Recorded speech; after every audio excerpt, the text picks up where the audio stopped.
Nako lang na dumduman sadto nag-eskwela ko ba kay kaurugan sa request sa mga teacher labi na og maghapit na ang graduation kay maingon dayon nga o sige ikaw mabagsak ka madrop ka kay wa kay ro eskwela ang uban maingon ang mga maestra nga Kapit. oo kinahanglan may kapit ka para makakuha ka ang uban na ya ang uban is nagkuha na nagpalit og floor wax pintura floor wax bitaw sadto mga panahon. Oo. Makakaya sadto sa panahon kay dali ra nimo ma-recover ng imong mga lapses, ang imong mga kuan, ang imong mga di nimo na-drop ka nga mga subject, so mas madali lang. Mao na siya nga sadto mga panahon ang mga teacher madali-dali lang kay pwede lang nimo pa ng floor wax, pwede lang mga pintura, pero karong panahon na dili oy. Lisod karon magkuan kay maningkamot gyud ang mga bata. Kay sadto mga panahon manlupad gyud ding mga kuan niya eraser. Baso sa maestra diha lupad, eraser, lupad, yung susi yabi mo lupad igo sa imong ulo sa itong mga panahon. Pero karon labaya ang estudyante, kasuhan ka dayon na matulfo ka or isumat ka dayon sa DSWD, di ba? Inana ang kalahian sa mga nangiskwela sa itong panahon. Oo. O labi na stricto na mga teacher santo. Luhod mi. Sa init sa panahon magluhod jud mi. Sige na late ka. Bisag init ang panahon magdupa ka dito o magikuan ka tapos patungan og mga libro ang imong mga kamot. So magantos jud ka ni ana. Oo. Tapos kalayo pa sa baktasan kay wa pay sakyanan sadto say magbangka pa di motor biyahe ngadto sa usa nga isla o kaya magbaktas sa kabatuan kasagbutan inana siya nitong panahon. Pero karon ang advantage is dali lang. May sakyanan. Oo. Kung maghimo may sakyanan dali ra ang access makaabot ka dayon ngadto. Mga tricycle, timbol, di ba? Dali ra. Sadto panahon magbaktas sa mga estudyante. Nya pag abot itong malit ka, pag malit ka na magkuang ka pa papatungan og libro diri kay nalit ka naman. Unya karon panahon kay dili man labayon na nimo. Grabe kay stricto karon panahon na. Ang mga bata baling isuga kay musukol naman.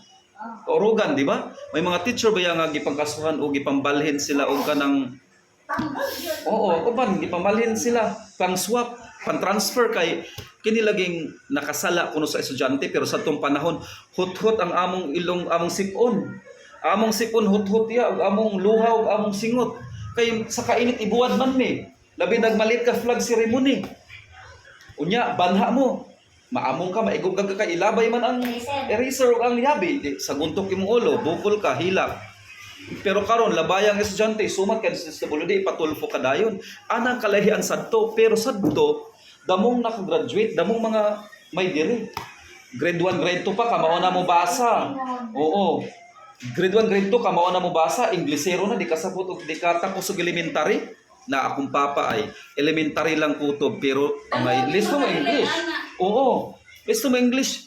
'Di ba? Matalino sa math, listo mag-solve. Pero karong panahon social na, may cellphone na, may naanay service. Bisan pa og do lang eskwelahan may service, malate lang gihapon ang mga estudyante, 'di ba? Oo, tas magsigil ang email, magsigil katog. Lahi na ang sadto ang karon. Ang sadto katulad kong giingon nga, mulupad gud ang eraser. Mulupad ang mga anchok, mulupad ang yabi, ang susi, igo sa imong ulo. Tapos pag absent ka or malate ka, squat ka, may naadiri mga patong nga, libro.